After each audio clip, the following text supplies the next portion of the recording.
Oui, je sais, ça fait 8 mois qu'on n'a pas parlé du chantier de Voltron, mais je compte bien me rattraper comme il se doit. Bonjour à tous et bienvenue dans Home, le suivi de chantier.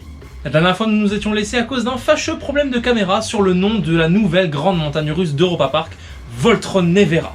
Depuis le 10 août 2023, et oui j'ai l'impression que c'était il y a une éternité, beaucoup de choses se sont passées sur le chantier et au niveau de la technique à l'approche de la grande inauguration de la nouvelle invention de Nikola Tesla qui devrait se dérouler dans quelques jours à peine. Générique.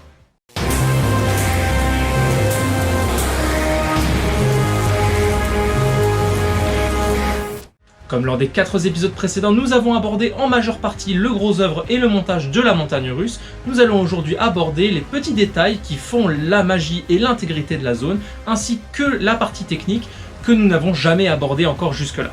Après la grande cérémonie de révélation du nom à Hvar en Croatie, le chantier n'a pas cessé de progresser et a au contraire pris un nouvel électrochoc. Dans la continuité du façonnage de la tour d'observation, c'est au tour de l'arche au-dessus du head chopper d'être détaillé à son tour.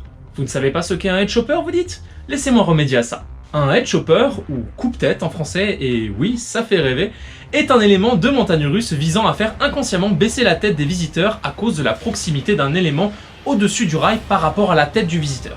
Cet élément peut être une partie intégrante du coaster, comme un autre rail ou un poteau, ou bien un élément de décor, comme ici.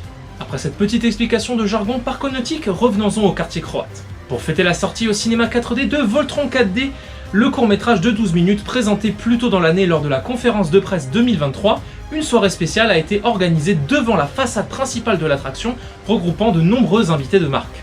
Nikola Tesla n'étant pas disponible ce soir-là pour jouer le maître de cérémonie, ce sont Eric et Yelika qui ont pris sa place pour la présentation du film et de la soirée. Les invités ont pu assister à la projection du film en avant-première et obtenir un avant-goût de la nouvelle grande attraction avec un spectacle de son et lumière sur la façade principale. Ce n'est rien de bien marquant, vous me direz, mais ce genre d'événement permet de maintenir l'excitation quant à l'ouverture de Voltron Nevera auprès des fans et surtout de la presse. Après cette soirée exclusive, les techniciens et ouvriers continuèrent leur travail du côté de la turntable. Souvenez-vous, dans le dernier épisode, nous avions parlé de la fermeture du parcours par le Looping Launch le 16 mai 2023, mais sans la turntable. Et bien désormais, c'est chose faite, car son axe central sera monté le 18 septembre et les différents éléments du rail, la constituant, suivront pour enfin compléter le parcours le 26 septembre. À partir d'octobre, c'est au tour des façades en briques surplombant la boutique de prendre forme. On peut y observer l'illusion de pierre blanche comme sur les maisons typiques de Croatie, avec quelques variations dans chacune des maisonnettes pour toutes leur donner un aspect unique. Suivant cette avancée, les échafaudages commencent à tomber de quelques côtés du bâtiment principal, notamment au niveau des freins finaux qui révèlent des arches en pierre lisses à hauteur du rail. Puis quelques jours plus tard, ce sont ceux de l'usine hydroélectrique qui seront retirés sur tout le contour pour permettre aux visiteurs de pleinement contempler ce qui bientôt sera le début d'une grande aventure électrisante. Peu après ça, des photos prises depuis Euromir ont mis le doigt sur des nouveaux bâtiments intrigants sur le chantier. Ces photos montrent donc dans un premier temps que du gazon a été planté sous les rails de la partie A, de quoi habiller la zone qui jusque-là était plutôt vide et surtout y apportait de la couleur à toutes ces façades blanches et beiges. On apprendra d'ailleurs plus tard que des vignes ont été plantées avec les autres plantes qui ornent la zone, un vrai travail de maître. Mais le plus étrange sur ces photos, c'est la présence de fondations pour des bâtiments qui n'étaient pas prévus à l'origine, ou du moins c'est ce que nous pensions. En effet, vers les palissades côté grec, on aperçoit une grosse dalle en béton, assez proche de la boutique juste en face. Ce nouveau bâtiment rétrécirait donc la taille de la place croate qui jusque-là paraissait très voire trop grande pour un bel habillage. Tandis que de l'autre côté de la place, juste au bas de la section de frein de mi-parcours, se trouvent de petites fondations profondes qui pourraient faire penser à celles d'une tour. Justement, à cet endroit doivent se situer les escaliers d'évacuation en cas de panne. Pourquoi donc ne pas les cacher dans un bâtiment? Eh bien, c'est ce qu'Europa Park fit, car au fil du temps, le bâtiment se dressa étage par étage pour finalement prendre la forme d'un clocher croate, comme on peut le voir à Saint-Anir, sur l'île de Split. Le mois suivant marqua le début des choses sérieuses pour le coaster. L'arche séparant la place principale de l'arrière du quartier, qui jusque-là était encore à l'état béton brut, a elle aussi reçu un habillage thématisé pour accompagner l'entrée et la tour d'observation. Là encore, les concept art et la maquette ont été respectés plus ou moins de près, car on retrouve l'aspect abandonné et en ruine de l'ensemble des bâtiments qui entourent le second bassin, ce qui accentue encore un peu plus le contraste entre la tradition croate d'antan et la modernité de la montagne russe qui habite la zone. Pendant tout ce temps, nous avons seulement évoqué l'aspect extérieur des façades et de l'attraction en général, mais la file d'attente a également été travaillée et soignée pour plonger les visiteurs dans l'histoire de Nikola Tesla dès l'entrée. Sur des photos de loin, on peut voir que l'abri en bois présent sur la maquette dans la file d'attente est presque terminé. Il abritera le bureau de Nikola Tesla qui sera sans doute rempli de papiers, plans et cartes en tout genre, en tant que préparation avant le grand spectacle qui nous attend dans le hall central. À la même période, les premiers éléments de décor pour la file d'attente sont arrivés sur place. Ce sont des petites bobines Tesla qui d'ailleurs sont assez semblables à celles présentes dans Voltron 4D. Ces dernières sont d'ailleurs restées assez longtemps à l'extérieur avant d'être rentrées dans le bâtiment et placées à leur emplacement définitif. Pour venir continuer la révélation des façades, le 4 novembre c'est au tour de celle du côté de l'allée grecque dont les échafaudages ont été démontés. Il laisse maintenant les visiteurs distinguer les différents reliefs de briques et de pierres représentant les différentes régions de la Croatie en un seul et unique bâtiment, avec notamment un panneau de rue encore voilé pour le moment. Mais le plus gros événement de ce mois de novembre est sans doute l'arrivée du premier train le 27 du mois. Après tant de temps à espérer voir à quoi allait ressembler le train de Voltron Nevera, à imaginer le design des sièges et enfin pouvoir... Ah non en fait, on devra attendre un peu plus longtemps alors. En effet, le premier train n'est qu'un châssis nu avec des poids à la place des sièges pour pouvoir effectuer des tests avant même que les composants décoratifs et d'installation ne soient encore produits. C'est une méthode qui permet d'économiser du temps pour la mise en service du coaster, qui a d'ailleurs également été utilisée à l'époque pour Bluefire ou même pour Arthur. Mais alors à quoi vont ressembler ces trains et ces sièges? Eh bien nous obtiendrons la réponse seulement 3 jours après l'arrivée du premier train, car le 3e épisode de la saison 3 de Home di Bow Documentation est sorti sur VJoy. L'épisode se concentre majoritairement sur le premier train, son design et ses sièges, et ce fut une véritable surprise. Concernant le design des trains, on peut apercevoir un concept art montrant les idées de base avec un aspect assez industriel, des sièges en cuir et des bobines lumineuses sur les côtés. Le tout dans des teintes assez sombres qui se lient avec la couleur du rail et celle des façades croates. Les équipes en charge de la modélisation ont alors tenté de retranscrire au mieux ce design tout en respectant les normes techniques et les pièces nécessaires au bon fonctionnement de la machine, et on obtient un train composé de 24 893 pièces au total. De quoi passer de nombreuses heures à le monter soi-même. N'est-ce pas, Lucas? Macht grad so richtig Spaß. Es ist wie Lego Technik. Nur in groß und geil. En plus de la sortie de l'épisode du Baudoku, une nouvelle expérience en réalité augmentée nommée Voltron Charge est rendue disponible sur l'application d'Europa Park. Le principe est simple, téléporter sa table technique directement chez vous grâce à l'application et aider Nikola Tesla à la réparer pour faire fonctionner la maquette de Voltron Nevera et vous permettre d'observer les trains miniatures tourner indéfiniment. Cette nouvelle fonctionnalité donne enfin l'occasion d'observer à notre guise le comportement des trains en opération normale et à quoi ressemblera vraiment l'attraction avec un train envoyé toutes les 36 secondes comme espéré. Le 30 novembre, une nouvelle structure métallique de forme circulaire est apparue sur le parking du Logistics Zentrum, juste à côté de la turntable. Maintenant que nous savons ce qu'est devenu la première, on ne peut qu'être sûr qu'il s'agit de la coupole qui trônera au sommet de la 2e tour Wardenclyffe. Le mois de décembre a donné lieu à plusieurs événements marquant encore un peu plus l'avancement de la décoration et de l'aménagement général du chantier. Tous les échafaudages restants, à l'exception de certains côtés boutiques, ont été retirés, révélant un peu plus l'aspect final du bâtiment de la gare. Le gros œuvre du nouveau bâtiment en face de la boutique a également été terminé ce mois-ci. Entre temps, on a appris d'ailleurs qu'il s'agissait en fait d'un stand de glace qui proposera plus d'une vingtaine de parfums. Ce bâtiment sera également doté d'une terrasse extérieure et d'un étage pour que les visiteurs puissent s'y installer et se reposer en dégustant une délicieuse glace après un tour de Voltron Nevera. Le carrelage et le pavage de la zone ont d'ailleurs également débuté quelques jours après. On voit qu'il s'agit d'un type de sol différent que ce que l'on voit à Europa Park d'habitude, mais ça apportera à nouveau de la variété dans l'infrastructure du parc et poussera encore plus au voyage après cette découverte. Le local électrique situé à l'arrière de la file d'attente juste entre la Russie et l'arche du quartier croate, qui jusque-là n'était qu'un container, a lui aussi été thématisé pour raccoler à la thématique générale de la zone avec un effet de fausse pierre blanche. Le résultat est tellement convaincant qu'on croirait aussi que le symbole attention aux tensions est décoratif. Pour terminer avec l'habillage de la zone, seulement quelques jours après la fin du gros œuvre de ce dernier, le toit du clocher servant de bâtiment pour les escaliers d'évacuation a été posé. Cet élément est vraiment un marqueur du bâtiment qui, même sans détail apparent, a déjà l'air plus vivant et authentique. Avec cette nouvelle pièce, il devient donc le bâtiment le plus haut du quartier, même plus haut que le Looping Launch. En parlant du montage d'éléments hauts justement, la coupole de la deuxième tour Wardenclyffe a été complétée plusieurs jours après le début de son montage et semble plus complète que celle de la première tour. En effet, on peut voir qu'elle possède plus de barres et surtout des bandes LED et des lyres en plus. On peut donc s'attendre à des jeux de lumière sur la turntable ou même encore mieux, entre les deux tours. Et il n'a pas fallu attendre longtemps pour la voir se dresser sur la turntable justement, car peu de temps avant, une structure métallique a été construite pour enfermer cette dernière afin de poser la deuxième tour. Ceci sera d'ailleurs effectué le 19 décembre, date à laquelle on peut désormais observer l'alignement parfait entre les deux tours depuis le champ voisin. On voit vraiment que ces deux tours ont été pensées pour devenir de nouvelles icônes pour le parc, et c'est réussi. En parlant d'éléments de décor marquants, la file d'attente intérieure a également été bien avancée, comme on peut le voir dans l'épisode 4 du Baudoku sorti à la fin du mois de décembre.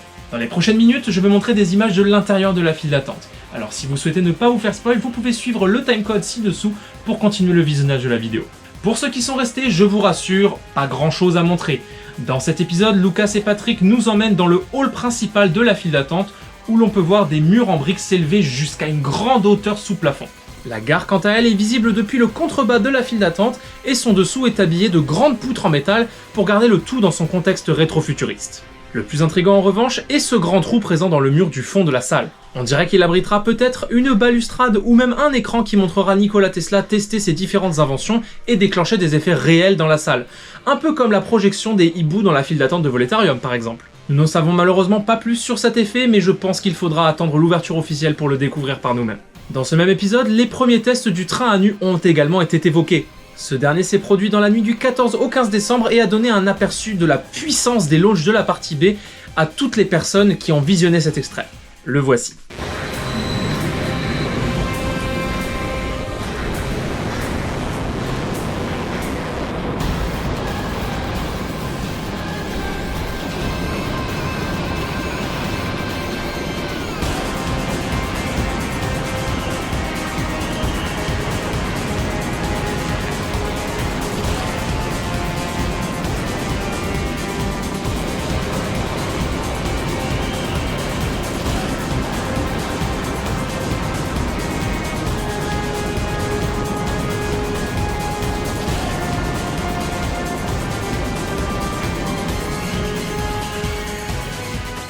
Le premier train en mouvement a donc généré une grande vague d'excitation chez les fans et a lancé le compte à rebours jusqu'à l'ouverture de l'attraction, même si la date d'ouverture n'est pas encore connue.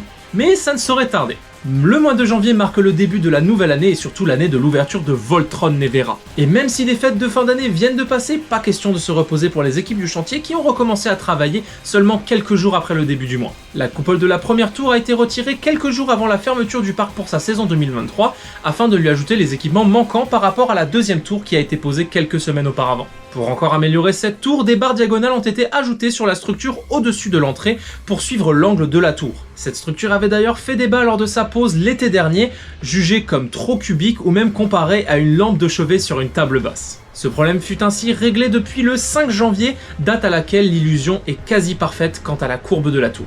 Le parc étant maintenant fermé pour sa période de pause hivernale, les visiteurs ne peuvent plus se contenter que de Rolantica et des hôtels pendant quelques mois. Et justement, un fan a découvert dans le nouveau prospectus attraction de la saison 2024 une double page sur Voltron Nevera très intéressante. Dedans, on y voit un nouveau concept art montrant l'intérieur de la structure de la turntable qui sera publié en meilleure qualité quelques jours plus tard. Dessus, on aperçoit le train se placer sur la table rotative en étant entouré par une scénographie omniprésente. C'est comme si la tour se chargeait en électricité pour que les trains puissent partir et ça annonce du bon pour le rendu final. Sur ces mêmes pages, on y apprend également le nom de la boutique de souvenirs et du stand de glace de la zone. La boutique Souveniri Nicola proposera différents articles de la culture croate ainsi que du merchandising sur Voltron Nevera dès la sortie de l'attraction. Le stand de glace s'appellera quant à lui Zunse i Lavanda, traduit littéralement par soleil et lavande. De quoi donner un petit air méditerranéen et de soleil d'été, rien qu'en prononçant son nom avant d'y aller. Pour clôturer le mois en beauté, le 26 janvier a eu lieu une livraison très spéciale à Europa Park. Le premier train entièrement rassemblé de Voltron Nevera est arrivé au niveau de la turntable et a été placé dans les garages peu après. Michael Mack n'a pas hésité à prendre une photo à bord une fois installé et une vidéo cinématique a été publiée quelques jours plus tard. On peut y voir les nombreux détails de ce train de plus près qui retranscrit les concept art vus dans le Bautoku à la perfection.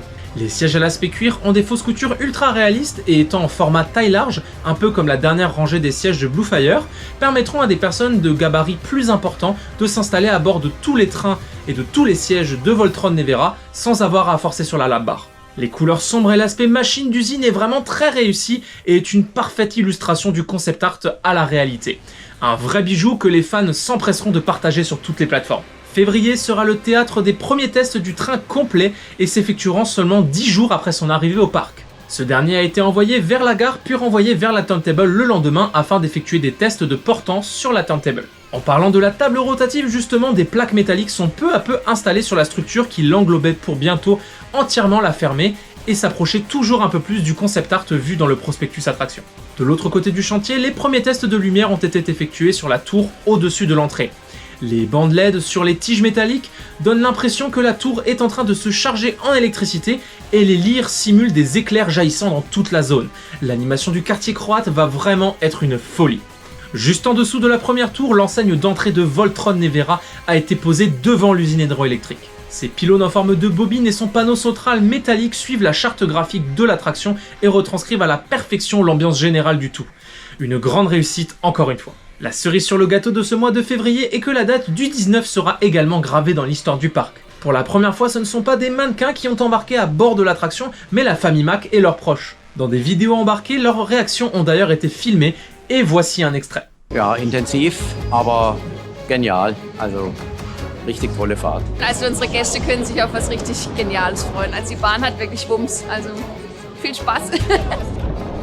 Richtig geil, ich bin richtig stolz auf die Mannschaft, was die hier geleistet haben in der kurzen Zeit. Einfach geil. Also Hammer, da werden sich unsere Gäste wirklich sehr freuen.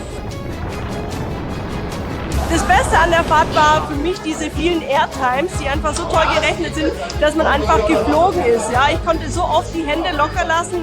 Es ist eine absolut gelungene Fahrt. Ja, es regt den Kreislauf an. Sensationell, wirklich. Meine Stimme ist weg, es ist einfach so aufregend. Ich habe die ganze Zeit geschrien. Die Züge sind wunderschön, wirklich perfekt, sehr angenehm zu fahren. Traumhaft. Das Team hat hervorragend gearbeitet. Bin ganz stolz. Ja. Gute Bahn. Ziemlich gut. Ja, sensationell. Also eine Bahn, die wir so im Europapark noch nicht haben. Und ganz besonders stolz auf das Projektteam, weil ich ja auch skeptisch war am Anfang, weil sie doch auch relativ viel Bums hat, die Bahn. Ich habe sehr genossen, die Weiche, wenn man dann nochmal dreht und rückwärts fährt, um so ein bisschen innezuhalten. Aber es gibt eigentlich schon Schlag auf Schlag in der Bahn. Also es gibt da so viele Elemente, die wunderschön sind. Und ich glaube, da braucht es wirklich noch ein paar mehr Fahrten. Aber auf jeden Fall eine absolute Granate. Au premier abord, on peut penser que c'est un coaster intense, nouveau et sensationnel par rapport à ce que fait Europa Park d'habitude en entendant leur retour. Mais personnellement, je préfère m'asseoir dedans et constater par moi-même ce qu'il a dans le ventre.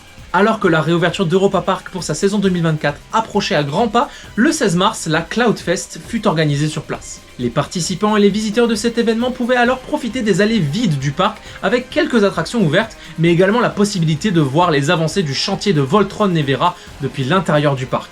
Toutes les palissades en bois devant la boutique et les murs du côté du quartier grec ont été retirés et les gros conduits d'aération présents sous le virage final d'entrée en gare a été camouflé par un mur suivant l'aspect général du bâtiment. On dirait même d'ailleurs que la grande porte massive présente sur ce mur mène vers un endroit caché de l'usine hydroélectrique mais ne cache en réalité que des gros blocs d'aération.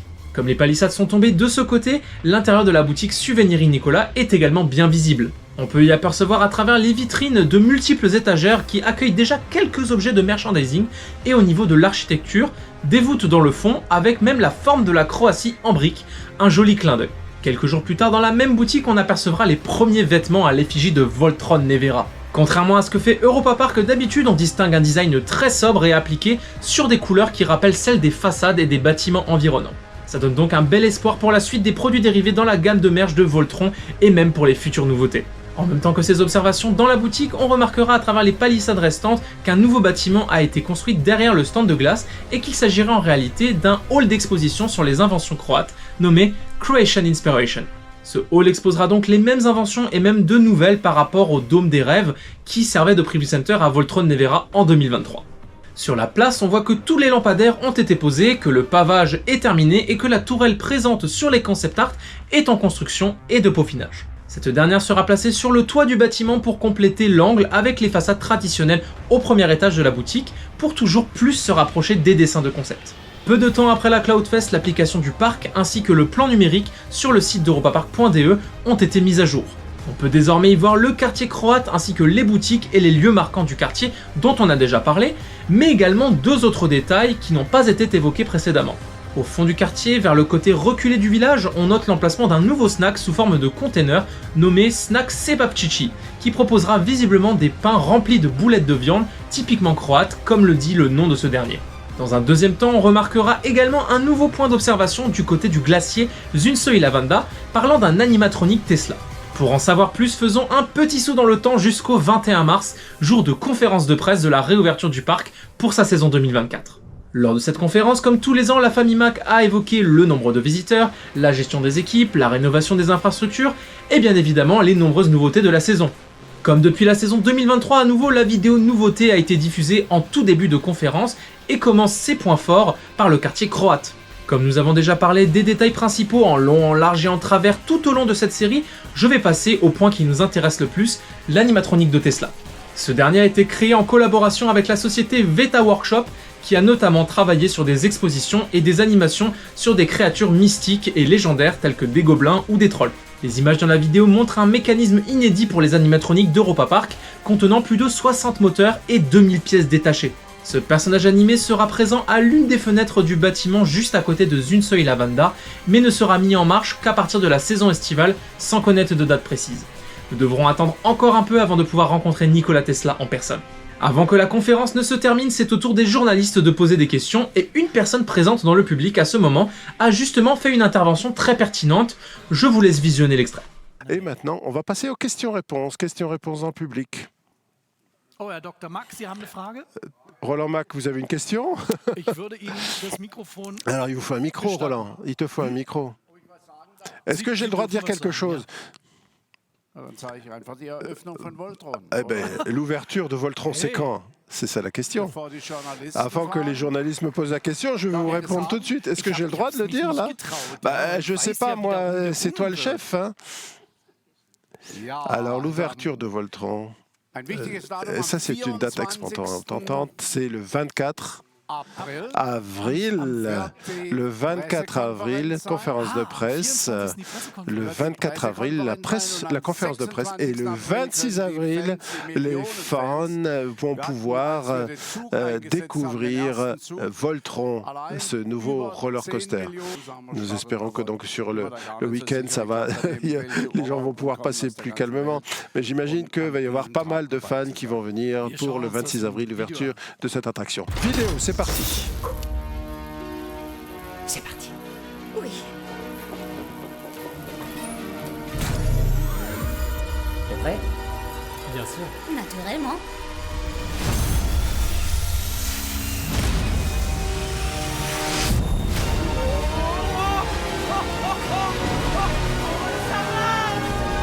En 2024, découvrez un Grand 8 sensationnel.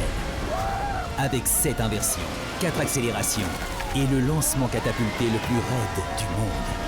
Le nouveau Grand 8 à multipropulsion à Europa Park.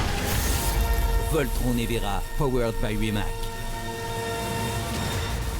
À partir du 26 avril, dans le nouveau quartier croate. Après tant de temps d'attente et de spéculation, nous connaissons désormais la date d'ouverture de Voltron Nevera.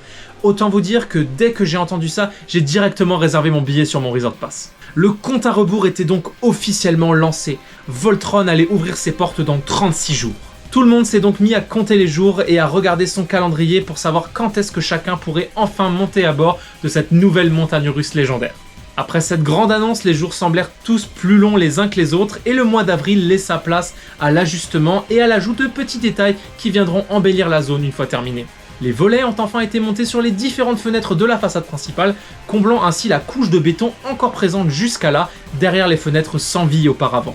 Le toit du clocher a été orné par une statue qui a été retirée quelques temps après, sans doute pour ajuster les fixations pour pouvoir éviter qu'elle ne tombe ou qu'elle soit décrochée par la suite. Les panneaux LED que nous attendions au niveau de la turntable ont été montés mais pas encore testés.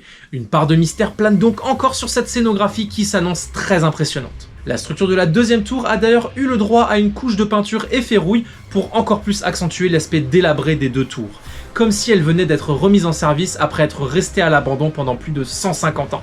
Enfin, pour conclure avec les détails, le dernier train de Voltron Nevera a été livré le vendredi 12 avril, marquant la fin de la période de test et des travaux techniques. Après cette date, il ne resta plus que 2 petites semaines à patienter avant de découvrir la 14e grande montagne russe du parc. La montagne russe qui allait sans doute rejoindre Silver Star, Blue Fire et Wodan dans un nouveau quatuor d'attractions majeures. 12 ans après le géant de bois, c'est une nouvelle sensation qui s'apprête à ouvrir et je pense que personne ne sait à quoi s'attendre quant à cette nouvelle attraction. Et c'est ainsi que se termine ce 5e et dernier épisode du suivi de chantier, j'espère qu'il vous aura plu. Je tenais à sincèrement vous remercier d'avoir suivi cette série qui m'a demandé beaucoup de temps rien que pour la recherche et la réalisation de ces vidéos, des mises à jour, de rattraper surtout les news en retard compte tenu de la date auquel je poste les différentes vidéos. Et surtout merci à vous qui êtes restés jusqu'à la fin car je sais que cette vidéo est très longue, voire limite un peu trop longue. Mais même si le suivi de chantier s'arrête, j'ai encore des choses dans les cartons concernant Voltron pour cette année qu'il me tarde de vous faire découvrir en 2024. Merci beaucoup d'avoir suivi cette vidéo, j'espère qu'elle vous aura plu. Si c'est le cas, n'hésitez pas à mettre un petit pouce bleu ou à vous abonner, ça me fait toujours plaisir. Dans tous les cas, on se retrouve bientôt pour une nouvelle vidéo à Europa Park. Quant à moi, je retourne aider un ami que je connais bien. Il doit avoir besoin d'aide pour ses expériences.